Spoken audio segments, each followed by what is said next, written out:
নমস্কাৰ বন্ধু বান্ধৱীসকল তথা মৰমৰ ছাত্ৰ ছাত্ৰীসকল আজিৰ এই ভিডিঅ'টোত মই আলোচনা কৰিম যিসকল ছাত্ৰ ছাত্ৰী মেট্ৰিক আৰু হাই ছেকেণ্ডাৰী পৰীক্ষা দিছে তেওঁলোকৰ বাবে এটা ভাল খবৰ আছে। কিছুমানে পৰীক্ষা দিছে, কিছুমানে কিছু সাবজেক্ট বেয়া হৈছে। দুটা তিনিটা সাবজেক্ট বেয়া হ'লে আপুনি পাই যাব গ্ৰেছ মাৰ্ক আৰু এনেকৈ দিয়া হৈছে এই বছৰতে গ্ৰেছ মাৰ্ক। আৰু এই বছৰত বেছি সংখ্যক ছাত্ৰ ছাত্ৰী মানে হাই ছেকেণ্ডাৰী ছাত্ৰ ছাত্ৰীবিলাক মানে ইংলিছত বেয়া হোৱা দেখা গৈছে আৰু মেট্ৰিকৰ বেছিভাগ আছামিজ আৰু ইংলিছো অলপ অলপ আছে। কোনো চিন্তাৰ কোনো কাৰণ নাই, এটা দুটা ছাবজেক্টত মানে 20-15 মান পালে গ্ৰেছ দি পাছ কৰাই দিয়া হ'ব, একো চিন্তাৰ কোনো কাৰণ নাই। আৰু আহি গ'ল সন্মুখত ৰিজাল্টটো আহি গ'ল।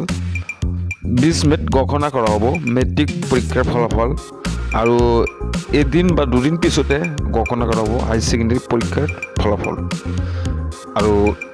আৰু সেবা 10টা ৱেবছাইট খুলি দিছে, তোমালোকে 10টা ৱেবছাইটত নিজৰ ৰিজাল্টখন চাব পাৰিব। মাত্ৰ ৰোল নম্বৰটো বহাই কেন চাব পাৰিব ৰিজাল্টসমূহ। আশা কৰিলোঁ সকলো ছাত্ৰ ছাত্ৰীৰ পৰীক্ষাটো ভালেই হওক। আৰু আজিলৈ ভিডিঅ'টো ইমানে, আৰু ভিডিঅ'টো ভাল লাগিলে এটা লাইক কৰি দিব আৰু নতুন হ'লে চেনেলটো ছাবস্ক্ৰাইব কৰি লগতে থাকিব এনেধৰণৰ ভিডিঅ'সমূহ নিত্য পাবলৈ।